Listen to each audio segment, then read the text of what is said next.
Hello students, आज हम लोग एनसीईआरटी एक्सरसाइज नंबर 3.7 जो कि ऑप्शनल एक्सरसाइज है उसके प्रॉब्लम नंबर 4 को सॉल्व करेंगे। बहुत ही खूबसूरत सवाल है। इसमें क्या कहा गया है पहले इसको देख लेते हैं। सपोज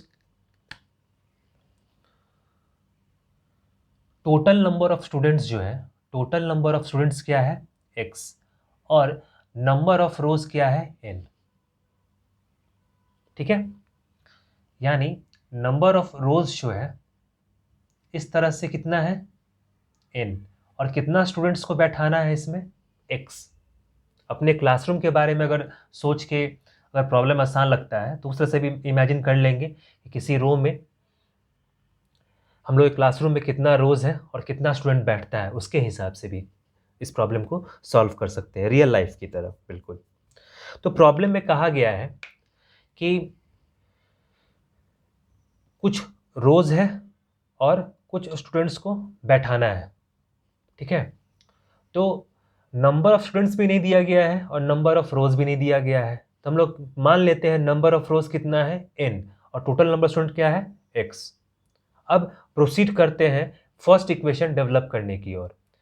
फर्स्ट क्वेश्चन में फर्स्ट पार्ट में कहता है कि अगर किसी रो में अगर 3 स्टूडेंट को एक्स्ट्रा बैठा दे, किसी रो में अगर 3 स्टूडेंट को एक्स्ट्रा बैठा दे तो नंबर ऑफ रोज है ना 1 से घट जाता है। इसी को समझना है। जैसे अगर n नंबर ऑफ रोज है और x स्टूडेंट है तो एक रो में कितना बैठेगा बच्चा x बाई n। सिंपल सा बात है कि अगर एग्जाम्पल ले कि 12 स्टूडेंट्स है, 12 स्टूडेंट्स है और 4 रोज है।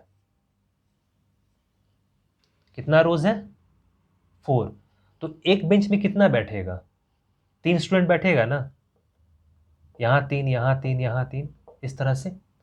तो क्या किए 12 डिवाइड बाई 4 किए तब तो आया 3। या यूनिटरी मेथड लगा सकते हैं कि 4 रोज में 12 स्टूडेंट बैठ रहा है, 4 रोज में 12 स्टूडेंट बैठ रहा है तो एक रो में कितना बैठेगा 1 इंटू 12 डिवाइडेड बाई 4 3।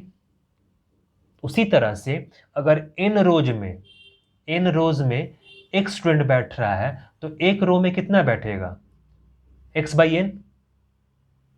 इसी बात को बता रहे हैं। ठीक है, तो बात समझ में आ गया होगा कि अगर एक स्टूडेंट बैठ रहा है n रोज में तो एक रो में कितना बैठेगा x बाई n। ठीक है, अब प्रॉब्लम पे चलते हैं।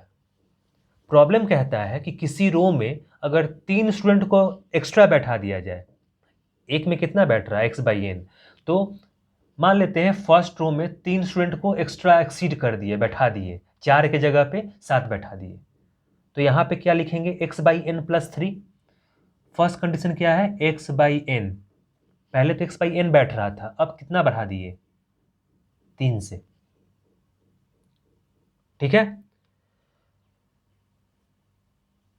तो नंबर ऑफ रोज 1 से कम हो जाता है, मतलब एक रो कम हो जाता है। पहले n था, अब कितना हो जाएगा n माइनस 1, तो नंबर ऑफ रोज कितना हो गया n minus 1 equals to x देगा। बात समझो, नंबर ऑफ रोज कितना हो गया, एक से कम हो गया तो n माइनस 1, और ये कितना हो गया नंबर ऑफ स्टूडेंट एक रो में, तो नंबर ऑफ स्टूडेंट एक रो में multiplied by number of rose total student देगा। स्टूडेंट तो नहीं ना घटेगा, स्टूडेंट जितना है x वो उतना ही होगा, तो number of rows multiplied by number of students in a row क्या देगा टोटल स्टूडेंट x। इसको इस तरह से समझो फिर से, जैसे यहाँ 3 स्टूडेंट्स 4 स्टूडेंट बैठाए थे, यहाँ भी 4 था, यहाँ भी 4 था, और नंबर ऑफ रोज कितना है 3 और यहाँ 4 है, तो टोटल स्टूडेंट कितना बैठा 4 इंटू 3 12। उसी तरह से यहाँ पर टोटल स्टूडेंट कितना है xn। ठीक है, तो एक रो कम हो जाता है, एक रो कम हो जाएगा तो ये रो का संख्या कितना हो गया n माइनस 1, और स्टूडेंट का संख्या कितना है एक रो में, x/n+3। तो दोनों को मल्टीप्लाई करेंगे तो नंबर स्टूडेंट मिलेगा जैसे यहाँ पे किए थे। तो नंबर ऑफ स्टूडेंट्स जो है टोटल वो तो नहीं बदलेगा। तो बात समझ में आया होगा। तो ये फर्स्ट कंडीशन हो गया, ठीक है। अब आते हैं सेकंड कंडीशन पे। सेकंड कंडीशन कहता है कि अगर नंबर ऑफ रोज में, किसी नंबर ऑफ रोज में अगर 3 स्टूडेंट कम कर दे, 3 स्टूडेंट कम कर दे, तो x/n में से क्या कर रहे हैं, 3 स्टूडेंट घटा रहे हैं किसी रो में, तो नंबर ऑफ रोज जो है वो बढ़ जाता है। नंबर ऑफ रोज 2 से बढ़ जाता है। अब कितना हो गया नंबर ऑफ रोज, 2, लेकिन टोटल स्टूडेंट तो वही रहेगा। बात समझ में आ रहा होगा। नंबर ऑफ रोज में जितना स्टूडेंट बैठा है multiplied by number of rows equals to total student. यहां पे भी टोटल स्टूडेंट क्या रहेगा, कांस्टेंट। अब इन दोनों को सॉल्व करके हम लोगों को टोटल नंबर ऑफ स्टूडेंट निकालना है कितना है। तो फर्दर पहले इस इक्वेशन को सॉल्व कर लेते हैं। इस इक्वेशन को सॉल्व करने के लिए ऐसा लिखना होगा x/n इंटू n। तो इस n से n कैंसिल हो जाएगा, केवल x बचेगा, minus x/n plus 3n minus 3 equals to x होगा, ऐसा होगा। अब यहां से सॉल्व करेंगे तो x/n इंटू n कितना होगा, अगेन x होगा, माइनस 2x/n होगा, माइनस 3n होगा, माइनस 6 होगा, इक्वल्स टू x। ये सेकेंड इक्वेशन से। अब इन दो इक्वेशन को अलग अलग सॉल्व कर सकते हैं। इस x से ये x कैंसिल हो जाएगा, इस x से इस x कैंसिल हो जाएगा।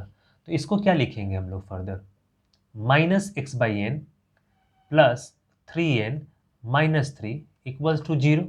और इसको क्या लिखेंगे, 2x/n minus 3n minus 6 equals to 0। और इन दो इक्वेशन को हम लोग को सॉल्व कर लेना है।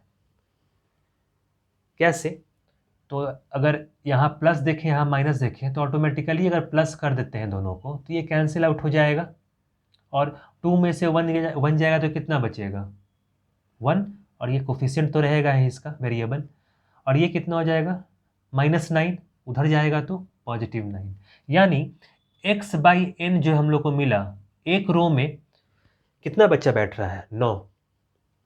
इसका मतलब यही हुआ ना कि हम लोग क्या निकाल लेते, एक रो में कितना बच्चा बैठा है, x/n। इसका मतलब क्या हुआ, 9।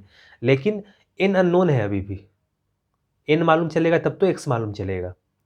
तो कैसे निकालेंगे, तो x/n को किसी एक जगह रखना होगा इक्वेशन में। मान लेते हैं यहाँ रख लेते हैं, ठीक है। यहाँ से पहले इसको सॉल्व कर लेते हैं। इसको ऐसा लिख सकते हैं ना, x इक्वल्स टू 9n। तो जहाँ जहाँ x है वहाँ पे क्या रखेंगे, 9n। तो फर्स्ट इक्वेशन में यहाँ पुट करते हैं हम लोग। फर्स्ट इक्वेशन में पुट करेंगे,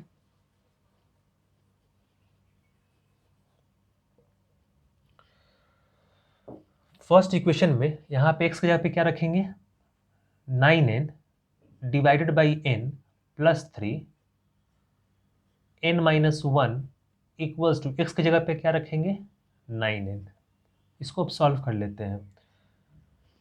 n से n कैंसिल हो जाएगा, 9 प्लस 3 क्या हो जाएगा, 12 ब्रैकेट में n minus 1 equals to 9n। That is equals to 12n minus 12 equals to 9n। अब माइनस करेंगे क्या बचेगा, 3n इक्वल्स टू 12। तो n इक्वल्स टू 4। यानी नंबर ऑफ रोज कितना है, n का वैल्यू 4 है। तो x कितना हो जाएगा, 9 इंटू 4। अब ओरिजिनल स्टूडेंट मालूम चल जाएगा कितना है, ये कितना हो जाएगा, 36। x इक्वल्स टू कितना हो जाएगा, 36। ये इसका सॉल्यूशन हो जाएगा। नंबर ऑफ रोज कितना है, 4, और नंबर ऑफ स्टूडेंट्स कितना है टोटल, 36। इन्हीं 36 स्टूडेंट्स के साथ ये सारा गेम प्लान था, ठीक है। किसी रो में 3 बढ़ा देने से नंबर ऑफ रोज घट जाएगा। ये ओरिजिनली अगर क्लासरूम के हिसाब से सोचा जाए तो भी आसानी से इसको सॉल्व किया जा सकता है। बस इमेजिनेशन का बात है कि कितना अच्छा सोच सकते हैं इस प्रॉब्लम पे। और भी डिफरेंट तरीका हो सकता है इसको सॉल्व करने का, कुछ अलग वेरिएबल मान के, लेकिन रिजल्ट क्या आएगा? सेम। टोटल नंबर स्टूडेंट क्या है? 36 और रोज कितना है? 4।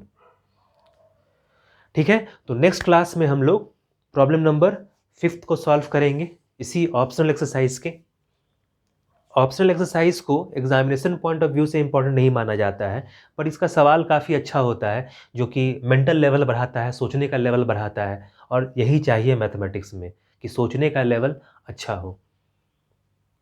तो नेक्स्ट क्लास में मिलते हैं।